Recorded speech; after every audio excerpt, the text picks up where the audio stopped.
오늘 말씀 제목은 마세변입니다. 마세변. 마세변이 뭔지 아시죠? 마세변을 모르면 MZ세대가 아닙니다. 예, 우리 권사님은 딱 맞히시더라고요. 우리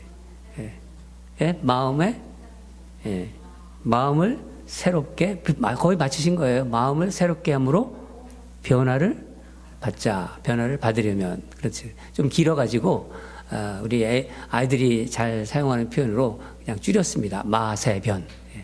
여러분 잊어버리지 않으실 것 같아요. 마음을 새롭게 함으로 변화를 받자. 변화를 받으려면. 이런 뜻입니다. 지난주일에 우리가 구원받은 성도의 변화의 첫 단계에 대한 말씀을 나누었습니다. 변화는 어디서부터 시작된다고 말씀드렸죠? 변화. 설교를 잘 들으신 분들은 기억이 나실 거예요. 예배라고 그랬잖아요. 그죠? 예배. 지난 주일날 우리가 봤던 본문을 그냥 제가 읽어드리겠습니다. 그냥 잘 들으시기 바랍니다. 그러므로 형제들아, 내가 하나님의 모든 자비하심으로 너희를 권하노니 너희 몸을 하나님이 기뻐하시는 거룩한 산 제물로 드려라. 이는 너희가 드릴 영적 예배니라. 기억하실 것입니다. 이 영적 예배라는 것을 뭐라고 말씀드렸냐면은 주님이 받으시기에, 하나님이 받으시기에 합당한 예배라고 그랬어요. 합당한 예배. 고 유진 피터슨 목사님이 이 구절을 원어의 의미를 잘 살려서 이렇게 번역한 메시지 성경이라고 있습니다. 거기에는 이렇게 적혀 있습니다. 제가 한 부분을 읽어드리겠습니다. 그러므로 이제 여러분이 이렇게 살기를 바랍니다. 하나님께서 여러분을 도우실 것입니다. 여러분의 매일의 삶, 일상의 삶, 자고 먹고 일하고 노는 삶을 하나님께 헌물로 드리십시오. 그러니까 주님이 받으시는 합당한 예배는 우리가 지금 이렇게 예배당에서 예배드리고 있지 않습니까? 이 예배당에서 드리는 예배만이 아니라 우리 매일매일 우리 일상의 삶, 자고 먹고 일하고 또 때로는 노는 이런 삶을 하나님께 헌물로 드린다는 거예요.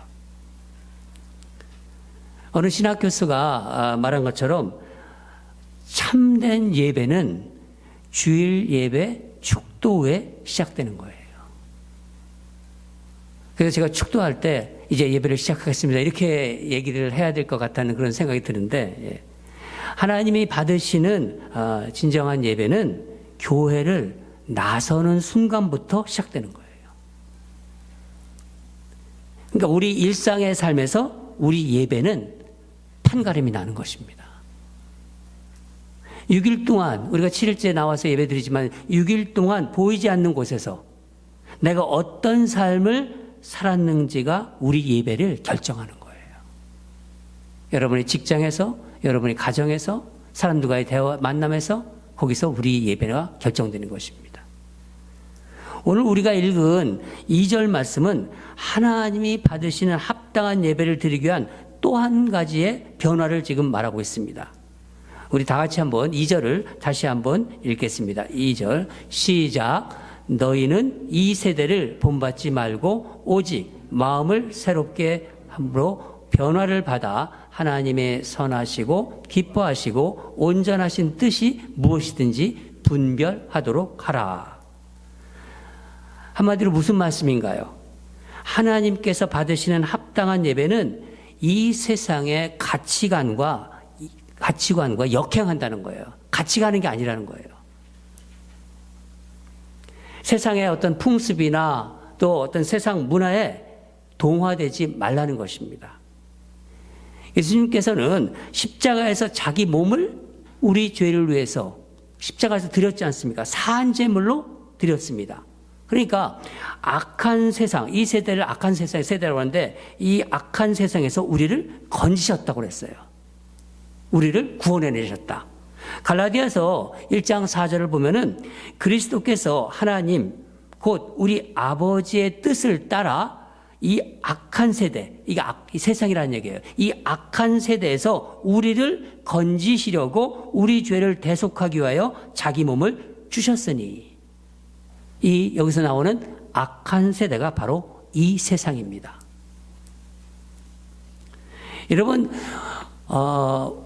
이 세상을 살면서 세상이 주는 어떤 가치를 따르지 않는다는 것은 쉬운 일이 아닙니다.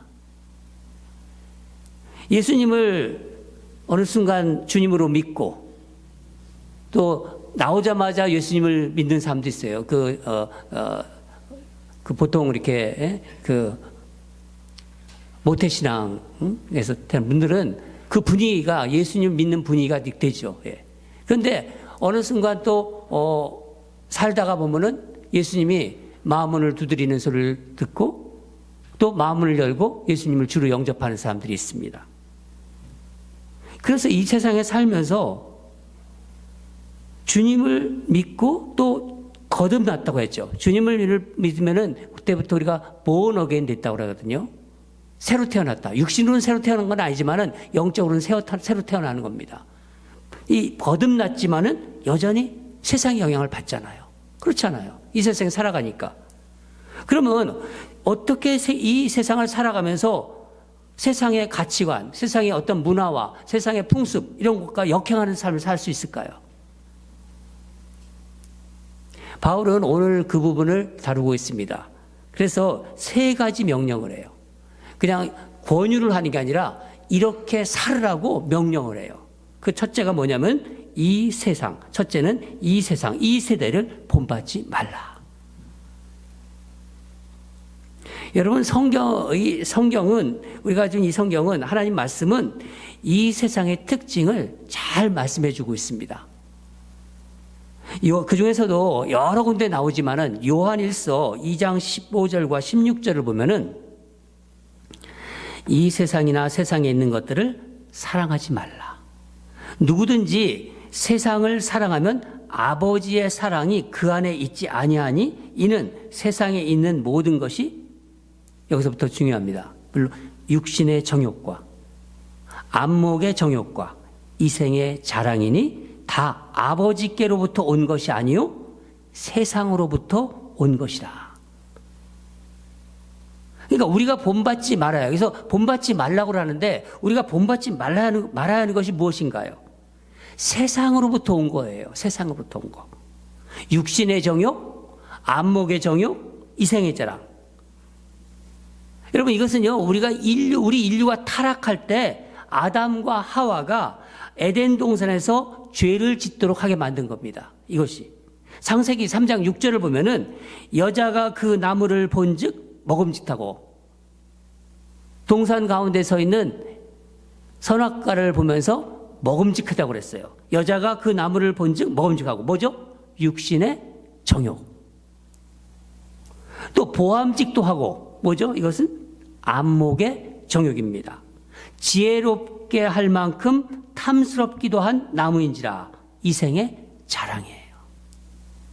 그러니까 여자가 그 열매를 따먹고 자기와 함께 있는 남편에게도 주매 그도 먹으니라.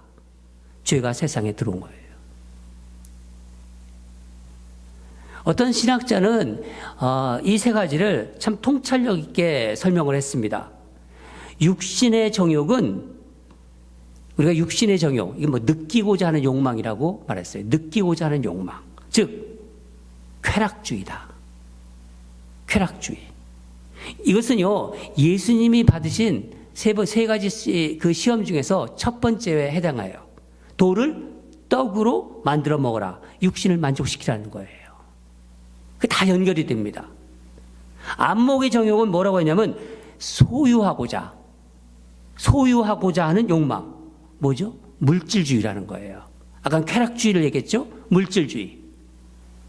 예수님이 받으신 2번째 시험. 성전 꼭대기에서 뛰어내려라. 그리하면 천하 만국의 모든 것을 주겠다. 다 소유를 주겠다는 거예요. 물질주의죠. 이생의 자랑은 이생의 자랑은 무언가 되고시고자 하는 욕망이에요. 되고자 하는 욕망. 그 뭐냐면 자기중심주의예요. 자기중심주의. 예수님께서 받으신 세 번째 시험.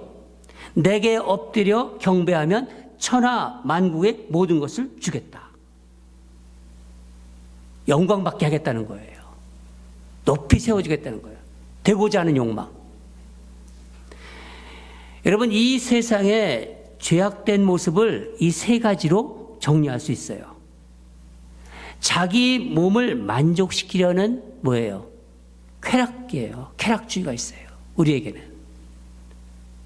끊임없이 뭔가 새로 나왔다면 계속 그걸 하잖아요. 아이폰도 그냥 어디까지 올라가는지 모르겠어요. 그냥 요즘은. 새 것 좋아하고 더 편하고 안락한 거 좋아하고 그런 거는 물질주의죠. 그런 걸 막 쫓아가는 거. 또 더 높아지려고 그래요. 자꾸 높아지려고 하고 더 인정받으려고 그래요. 자꾸 사람들로부터 자기가 인정받으려고 하고 더 자랑하고 이게 뭐예요? 자기 중심주의가 만연한 세상입니다. 이 모든 것이 어디서부터 왔다고요? 세상으로부터 온 것이냐. 그렇습니다. 여러분, 우리는 이것들과 싸우고 역행할 때 내 몸을 하나님께 드리는 거룩한 산제물이 되는 거예요. 하나님이 원하시는 합당한 예배라는 거예요. 그것이. 세상과 역행하는 것, 거슬러 가는 것. 얼마나 힘들겠습니까? 그러나 하나님이 거기에 함께 하십니다. 그래서 여러분, 우리는 늘 내 마음과 생각과 나의 바라보는 시선이 어디를 향하고 있는가를 점검해 봐야 돼요. 내 몸을 여기서 드리라고 그랬는데 내 몸을 세상에 드리고 있는가? 아니면은 내 몸을 하나님께 드리고 있는가? 그게 중요한 거예요. 내 몸을 세상에 바치고 있는가? 내 몸을 하나님께 드리고 있는가? 이걸 우리가 분명히 알아야 돼요. 세상을 살아가면서. 두 번째는 변화를 받으라. 변화를 받으라. 어떻게 변화를 받죠? 변화를. 2절 중간에 오직 마음을 새롭게 하라고 합니다. 오직 마음을 새롭게 하라. 변화의 변화의 핵심은 내 마음이에요. 다른 사람에게 있는 게 아니라 내 마음의 변화가 핵심이라는 거예요. 변화. 잠언 4장에 이런 말씀이 있습니다. 모든 지킬 만한 것 중에서 더욱 내 마음을 지키라. 생명의 근원이 이에서 남이라. 마음이 생명의 근원이라는 거예요. 여러분, 사람이 변화하는 건데 그 핵심은요, 내 마음이 변화하는 거예요. 마음이 새롭게 변화되면 모든 것이 새로워져요. 내 마음이 새로워지면요, 제 마음이 변화돼서 목회를 하면은 새로운 목회를 할 수 있는 거예요. 여러분도 그렇습니다. 가정도 그렇고요, 직장도, 교회도, 사랑과의 관계도 새로워져요. 내가 변하면. 어떻게 하면 우리 마음을 새롭게 변화시킬 수 있을까요? 다 변화하고 싶어 하잖아요. 작년인가 돌아가신 아주 우리에게 좋은 말씀을 주셨던 팀 켈러라는 목사님이 계십니다. 이 팀 켈러 목사님은 마음의 변화에 대해서 이렇게 말했습니다. 마음이 변화되기를 원한다면 당신 마음을 지배하는 당신 마음을 지배하는 영향력의 방향을 바꾸십시오. 통찰력 있는 말입니다. 마음이 변화되기를 정말 원한다면 당신 마음을 지금 지배하고 있는 그 영향력의 방향을 바꾸십시오. 여러분의 마음을 다스리는 것이 무엇입니까? 나로 하여금 자꾸만 죄를 짓게 만드는 것이 무엇이죠? 나는 누구에게 영향을 받고 있습니까? 나는. 무엇이 나에게 영향을 주고 있나요? 하나님입니까? 세상입니까? 나는 하나님께 영향을 받고 있는가? 나는 지금 살아가면서 정말 하나님께 영향을 받고 있는가? 아니면 여전히 세상의 영향을 받고 있는가? 여러분, 구원받은 하나님의 자녀는 끊임없이 이것을 묻고 점검해야 돼요. 에베소서 4장 22절에서 23절에 너희는 유혹의 욕심에 따라 썩어져가는 구습을 따르는 옛사람을 벗어버리고 오직 너희의 심령이 새롭게 되어 그래요. 썩어져가는 구습. 예수 믿기 전에 내게 들어왔던 여러 가지 그런 어떤 행동들이나 여러 가지 생각들이나 이런 것들. 이런 구습을 따는 옛사람을 벗어버리고 너희의 심령이 새롭게 된다. 마음이 새롭게 돼요. 어떻게 그럼 해야 되나요? 하나님이 다 주셨어요. 날마다 하나님 말씀과 하나님과 대화하는 거예요. 기도로 내 마음을 들여다봐야 되는 거예요. 우리가 거울을 보는 것처럼 거울로 내 모습을 보잖아요. 그러나 말씀으로 나를 비춰볼 수 있어야 돼요. 말씀이 나에게 얘기하시거든요. 말씀하시거든요. 그래서 우리가 아침에 큐티를 하는 겁니다. 말씀으로 자신을 돌아보라고. 마치 밥을 먹듯이 하나님 말씀을 먹는 거예요. 밥을 우리가 먹잖아요. 말씀도 먹는 거예요. 하나님 말씀을 밥을 먹듯이 먹고 말씀으로 자신을 비춰보는 거예요. 비춰보고 심령을, 그러면은 내 마음의 심령이 새롭게 됩니다. 심령을 새롭게 하는 것입니다. 여러분 이렇게 물건을 이렇게 집에서도 오래 두고 있으면요, 만지지 않고 어떻게 가만히 두면요, 거기에 뭐예요? 뽀얗게 먼지가 끼어요. 그렇잖아요. 그래서 이거 왜 이렇게 먼지가 많지? 하면서 청소하고 깨끗이 하지 않습니까? 여러분 신앙생활도 마찬가지입니다. 구원받은 성도는 하나님의 은혜를 이미 경험했어요. 내가 하나님을 믿고 하나님 어느새 내 안에 들어오셨고 예수님이 영이 있기 때문에 하나님 은혜를 경험했기 때문에 세상 것으로, 옛날 방식으로, 세상 구습으로는 살아갈 수가 없습니다. 예수 믿기 전에 낡은 생활 방식은 이렇게 하면서 버려라 그러잖아요. 쓰레기통에 탁 집어넣는 것처럼. 예수 믿기 전에 내가 가졌던 여러 가지의 그런 낡은 생각, 어떤 그런 것들은 다 쓸어다 담아 싹 버리십시오. 제가 야끼마루 이사 온 이래 뭐 여러 가지 변화가 있었지만은 특별한 한 가지 변화가 생각이 나요. 제 삶에 운동하는 습관이 생겼어요. 저는 캘리포니아에 있을 때 거의 운동을 안 하는 사람 중에 속했어요. 근데 여기 와서 아침에 제가 일어나면은 세수하지 않습니까? 뭐 세수 안 하는 사람들 거의 없어요. 뭐 홈리스를 제외하고서는 그냥 다 세수를 해요. 뭐 홈리스도 요즘 잘 닦더라고요. 그게 루틴이 된 거예요. 세수를 하듯이 운동이 들어가 본 거예요, 거기에. 딱 일어나면은 세수하고 뭐 간단히 하고 운동하러 갑니다. 사실 저는 운동하기가 싫어요. 힘듭니다. 억지로 운동을 하는 거예요. 억지로. 내 본능을 거스르는 거예요. 내 본능을 역행하는 겁니다. 그런데 이제는 운동이 제 삶의 루틴이 되어버렸어요. 마치 세수하듯이 입밥도 했어요. 새로운 변화지요. 근데 오늘 본문을 가만히 분석해보면요, 사도 바울은 이걸 변화하라 그렇게 얘기 안 해요. 뭐라고 하죠? 오직 마음을 새롭게 함으로 변화를 받으라. 변화를 받으라고 하는데 그게 무슨 말씀일까요? 변화를 위해서 내가 노력하는 것도 필요하지만은 변화를 가능하게 하는 힘이 있다는 거예요. 변화를 가능하게 하는 힘. 변화를 가능하게 하는 그 힘, 그분이 누구신가요? 우리 안에 계신 성령님, 하나님이십니다. 그래서 우리는 늘 하나님의 은혜를 구해야 되는 거예요. 예배드리고 또 말씀 보고 나를 구원하신 하나님의 은혜에 감사하고, 하나님은 우리 영과 마음을 새롭게 하십니다. 보이지는 않지만은요, 우리가 하나님께 가까이 가고 하나님께 임재를 경험하면요, 우리 마음과 우리 영을 새롭게 해주세요. 에스겔서 36장 26절을 보면은 또 새 영을 너희 속에 두고 새 마음을 너희에게 주되, 다 하나님께서 하신다는 거예요. 너의 육신에서 굳은 마음을 제거하는 거예요. 사람들은요, 살다 보면 다 굳은 마음이 있어요. 이 굳은 마음을 제거하고 부드러운 마음을 줄 것이며, 세상을 살아가면서요 받은 여러 가지 상처들이 있어요. 가까운 형제들한테 상처받은 것도 있고요, 심지어 부모한테 상처받은 거 있고, 세상에서 사람을 통해서 이 여러 가지 받은 상처가 그 마음을 아주 견고한 진처럼 굳게 만드는 거예요. 여러분, 그걸 내버려 두면 안 돼요.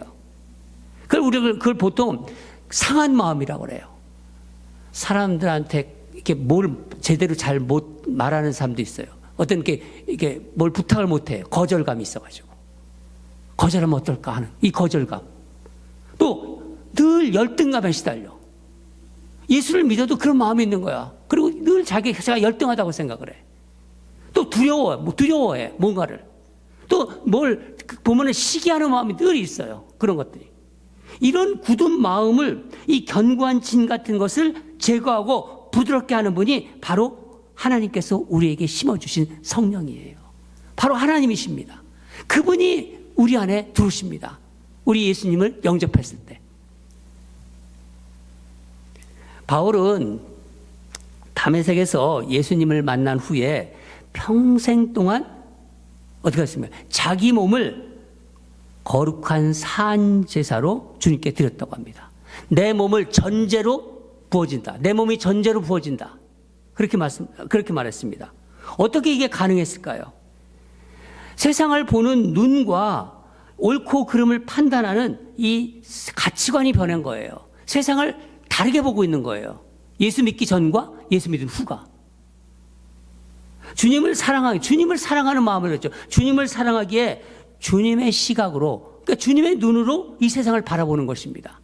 사람들도 그렇게 보고 역사도 그렇게 보고. 예전의 바울이 아니죠. 빌립보서 3장 8절과 9절을 보면은 바울은 이렇게 고백합니다.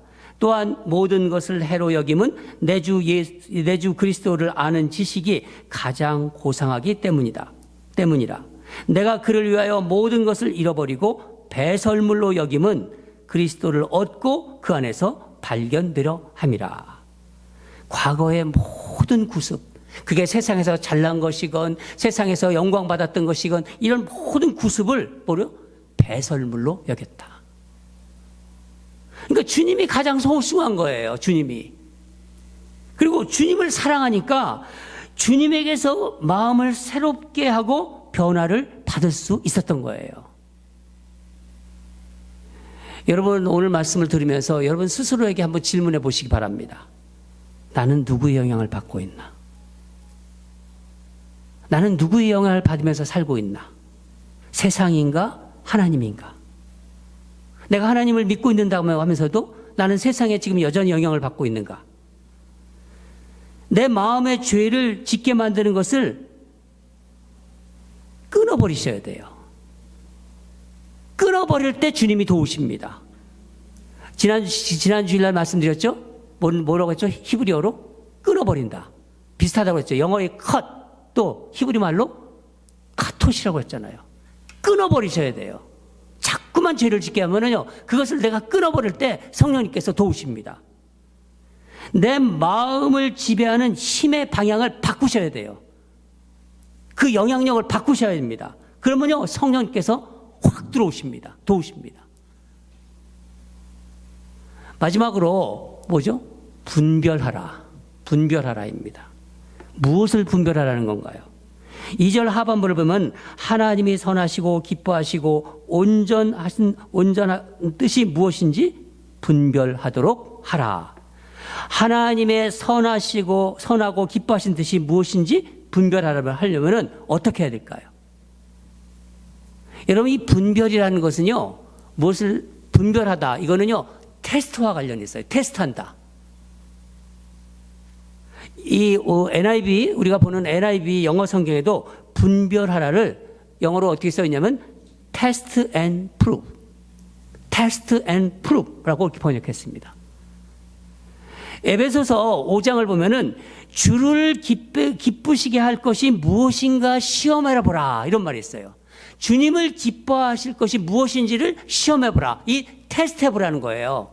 우리가 말씀이 있는데 그것을 너희들이 테스트해봐라. 시험해봐라. 그리고 증명해봐라. 여러분, 우리 이 시대는요, 지금 우리 이 세상은요, 참으로 혼란스러운 지금 시대를 살고 있습니다.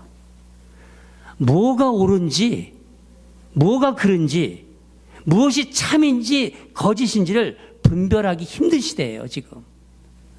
우리가 옛날보다 지금 보면요, 이런 것들이 얼마나 혼란스러운지 마치 사사시대 같아요, 사사시대. 사사시대의 특징이 뭐죠? 소견이 옳은 대로. 자기 소견이 옳은 대로 살아가는 시대가 사사시대입니다. 저마다 소견이 옳은 대로 생각하고 행동하고 하는 소셜 미디어 시대예요. SNS. 다 그거 쳐다보고 있잖아요, 그냥. 애들이건 남녀노소, 너도 나도 옳다고 생각하는 대로 이 SNS 소셜 미디어에다 다 올리는 거예요. 밥 먹어도 올리고, 뭐 어디 식당 좋다고 올리고, 거기서 자기 드러내고. 이 거짓된 뉴스가 난무합니다. 유튜브를 보면은요. 다 방송국이에요, 다. 자기들이. 이 거짓된, 이 짝퉁이 난무하는 시대예요. 여러분, 유튜브 아무거나 보면 안 돼요, 여러분. 제가 지난번에 누가 죽었다고 그러니까 우리 장로님이 그 거짓 뉴스예요. 그러시더라고요. 여러분, 이 세상을 분별하는 기준이 무엇입니까? 세상은요, 어떻게 보면 그게 내가 유익한가? 그게 내게 좋은가? 얼마나 유익하고 좋은가가 분별의 기준이에요, 세상은. 나한테 좋은데, 나한테 유익한데, 그게 기준이지? 그게 세상의 기준이에요. 이거 좋대. 이거 써봐. 여러분, 이 혼란한 세상에서 어떻게 분별하십니까? 우리 하나님의 자녀들은. 뭔가를 선택하잖아요? 또 뭔가를 이렇게 판단하고 결정하는 기준이 무엇입니까? 세상 사람들처럼 이게 얼마나 나한테 좋은데, 이건 내게 얼마나 유익한지, 이게 기준인가요? 아니면 하나님의 말씀인가요? 성령님께서 주시는 마음인가요? 비록 이거 하면은 내가 손해봐, 내가 희생돼, 그래도 하나님이 마음 주셔. 세상 사람들은요, 그런 거 모르는 사람들은, 내 유익만 가지고 기준 잡은 사람들은 그거 상상도 못해요. 그러나 우리는 어려운 일도 하잖아요. 우리는 고난도 받잖아요. 성령께서 주시는 마음, 하나님의 말씀에 근거한 기준입니다. 다윗은 시편 34편 8절에 이렇게 말했습니다. 너희는 여호와의 선하심을 맛보알지어다. 너희는 여호와의 선하심을 맛보아 알지어다. 그에게 피하는 자는 복이 있도다. 여호와의 선하심을 맛보알지어다. 여호와의 선하심을 체험하라는 거예요. 여호와의 선하심을 경험하며 그 맛을 보라는 거예요. 어느 집에 그 음식이 맛있다, 가서 먹어봐서 맛을 보라는 거예요. 마치 여러분, 다윗은 파란만장한 인생을 살았습니다.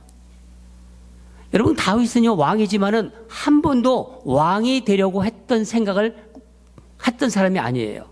13년 동안 사울에게 사울이 시기했잖아요. 그래서 14년 동안 사울에게 쫓김을 받으면서 살았지만 한 번도 왕이 되려고 하지 않았습니다. 몇 번이나 사울을 죽일 기회가 있었지만은 하나님이 기름 부으신 자를 내가 죽일 수 없다. 죽이지 않았습니다. 왕이 되어서도 다윗처럼 또 실수를 많이 한 사람도 없어요. 많은 실수를 하고 심지어는 자기 부하를